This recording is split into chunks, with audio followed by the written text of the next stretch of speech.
بسم اللہ الرحمن الرحیم۔ محترم سامعین، السلام علیکم ورحمۃ اللہ وبرکاتہ۔ آج 25 ربیع الثانی 20 نومبر بروز اتوار کو انتہائی افسوس کے ساتھ یہ پیغام پیش کیا جا رہا ہے کہ ہمارے درمیان ہمارے علاقے مرٹواڑہ کی مشہور دینی درسگاہ مدرسۃ الفلاح دارالیتامہ پپلا کے ناظم حضرت مولانا رمضان صاحب اب اس دنیا میں باقی نہیں رہے۔ انا للہ و انا الیہ راجعون۔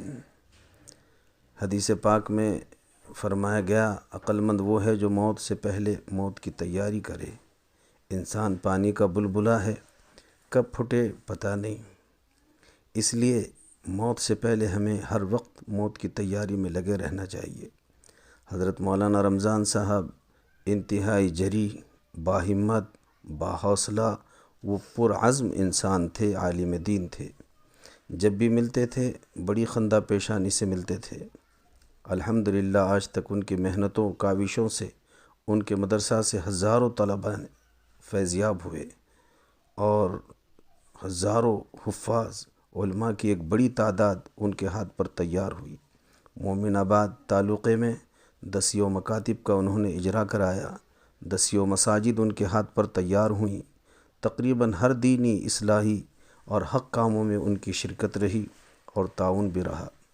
آخر 1995 میں جس وقت ریناپور میں تھا، اس وقت پپلا میں مدرسۃ الفلاح کے لیے کوئی ناظم وہاں رہنے کے لیے تیار نہیں ہوتے تھے، لیکن بڑوں کی بڑی نگاہ ہوتی ہے۔ حضرت مولانا غلام محمد صاحب بستانوی دامت برکاتہم کی وسیع النظر نے حضرت مولانا رمضان صاحب کو بھانپ لیا اور انہوں نے ان کو وہاں کا ناظم مقرر فرمایا۔ حضرت مولانا رمضان صاحب رحمۃ اللہ علیہ جب سے پپلا میں تشریف لائے اور مدرسے میں انہوں نے محنتیں، کاوشیں، کوششیں کی، اور جس طرح مدرسے کو انہوں نے پروان چڑھانے کی جد و جہد اور کوشش کی، وہ سورج کے مانند سب کے سامنے روشن ہے۔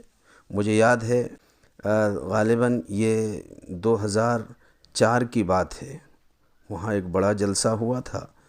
جلسے کا حسن نظم اور ان کی حسن کارکردگی اور بچوں میں باضابطہ تربیت کا ماحول دیکھ کر جلسے کے موجودگی میں حضرت مولانا غلام محمد صاحب بستانوی اطال اللہ عمرہ نے خوشی کا جم کر اظہار فرمایا اور ان کی خوب جلسے میں تعریف فرمائی، اور اتنے خوش ہوئے کہ جلسے ہی میں اعلان فرمایا کہ میں حضرت مولانا رمضان صاحب کو ان کی اہلیہ کے ساتھ اس حسن کارکردگی میں حج بیت اللہ کو بھیجنے والا ہوں، اور الحمدللہ سن 2005 عیسوی میں باضابطہ ان کو حج بھی حضرت نے کروایا۔ یہ مجھے اچھی طرح سے یاد ہے۔ آپ نے دیکھا ہوگا ابھی کچھ دن پہلے، 2 سال کا ہی عرصہ گزرا، بیمار ہوئے حضرت مولانا رمضان صاحب۔ بیماری کے بعد اللہ تعالیٰ نے جو ان کو رجوع کا ایک جذبہ عطا فرمایا تھا، ان کا رجوع اللہ کا انداز یہ دیکھنے سے تعلق رکھتا تھا۔ آپ نے ان کے چہرے پر اگر غور کیا ہوگا تو بیماری کے بعد آپ نے محسوس کیا ہوگا گویا ان کے چہرے پر ایک نور چمکتا ہوا ہر وقت محسوس ہوتا رہا۔ بہرحال حضرت مولانا کی وفات ہو گئی ہے، اللہ تعالی حضرت کو غریق رحمت فرمائے، ان پر کروڑوں رحمت نازل فرمائے۔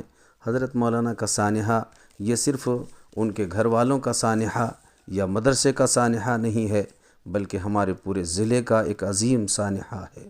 اللہ ہی اپنی قدرت سے ان کا نعم البدل ہم سب کو نصیب فرمائے، ان کے پسماندگان کو صبر جمیل عطا فرما دے۔ احقر محمد عارف یہ تعزیت دوسروں کو کیا پیش کریں، ہم خود واقعی یہ موقع ایسا ہے کہ یہ ہماری اپنی گویا ایک طرح کی تعزیت ہی ہے کہ ہم بھی اس کے محتاج اور مستحق بنے ہوئے ہیں۔ اللہ ہی اپنے فضل سے یہ اس ایسے فتنوں کے دور میں اہل اللہ، اہل علم کی حفاظت فرمائے، ان کو صحت عافیت کے ساتھ ہمارے سروں پر قائم دائم رکھے۔ حضرت مولانا نے جو کچھ کوششیں، فکریں ہمارے ضلع بیڑ میں کی، اللہ اس کا نعم البدل ان کو نصیب فرما دے، ان کی قبر کو جنت کا باغ بنا دے، ان کی آل اولاد اور نسلوں کو اللہ تعالیٰ ان سے اچھا اور ان سے مضبوط اور ان سے آگے بڑھنے والا قابل لائق فائق بنانے کے اللہ تعالیٰ فیصلے فرما دے۔ مدرسے کا نظم و ضبط جو حضرت مولانا رمضان صاحب کے موجودگی میں چلتا تھا، اللہ اپنے خزان غیب سے ان کا نعم البدل عطا فرما کر ان سے اچھا نظام وہاں مزید قائم دائم کرنے کے فیصلے فرما دے، اور مدرسے میں خوب طلباء میں اساتذہ میں اللہ تعالیٰ استقامت نصیب فرمائیں۔ دعا کرتے ہیں، آپ سے بھی دعا کی درخواست ہے، اللہ تعالیٰ اپنے خصوصی فضل سے ہم سب کو مالا مال فرمائے۔ السلام علیکم ورحمۃ اللہ وبرکاتہ۔